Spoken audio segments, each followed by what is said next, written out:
നമസ്കാരം. എല്ലാവർക്കും എൻ്റെ ചെറിയ വീഡിയോ പ്രോഗ്രാമിലേക്ക് സ്വാഗതം. ഞാൻ ഫ്രാൻസിസ് മാത്യു.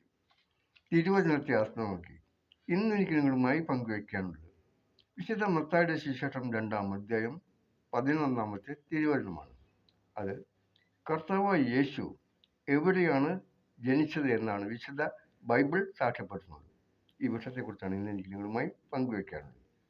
ഇന്ന് പലരും പറഞ്ഞ് പ്രചരിപ്പിക്കുന്നുണ്ട്, കർത്താവായ യേശു പുൽക്കൊട്ടിൽ ജനിച്ചു, കാലിത്തൊഴുത്തിൽ ജനിച്ചു, ആട്ടിൻതൊഴുത്തിൽ ജനിച്ചു, പശുത്തൊഴുത്തിൽ ജനിച്ചു. ഇങ്ങനെ പലതും ഇന്ന് പ്രചാരത്തിലുണ്ടെങ്കിലും വിശുദ്ധ ബൈബിളിൽ അങ്ങനെയല്ല പറയുന്നത്. വിശുദ്ധ ബൈബിളിലെ വചനം ഇങ്ങനെയാണ്: പൗരസ്ത്യദേശത്തു നിന്ന് വന്ന ജ്ഞാനികൾ നക്ഷത്രം കണ്ടപ്പോൾ വളരെയധികം സന്തോഷിച്ചു. ആ നക്ഷത്രം അവർക്ക് മുമ്പേ നീങ്ങിക്കൊണ്ടിരുന്നു. അത് ശിശു ജനിച്ച സ്ഥലത്തിന് മുകളിൽ വന്നു നിന്നു. അവർ ആ ഭവനത്തിൽ പ്രവേശിച്ച് ശിശുവിനെ അമ്മയായ മറിയത്തോടു കൂടെ കാണുകയും കുമ്പിട്ട് ശിശുവിനെ ആരാധിക്കുകയും ചെയ്തു. ഇതാണ് വിശുദ്ധ ബൈബിളിൽ രേഖപ്പെടുത്തിയിരിക്കുന്ന സത്യവചനം. അതിനാൽ കർത്താവായ യേശു ഒരു ഭവനത്തിൽ ജനിച്ചു എന്നാണ് ബൈബിൾ സാക്ഷ്യപ്പെടുത്തുന്നത്.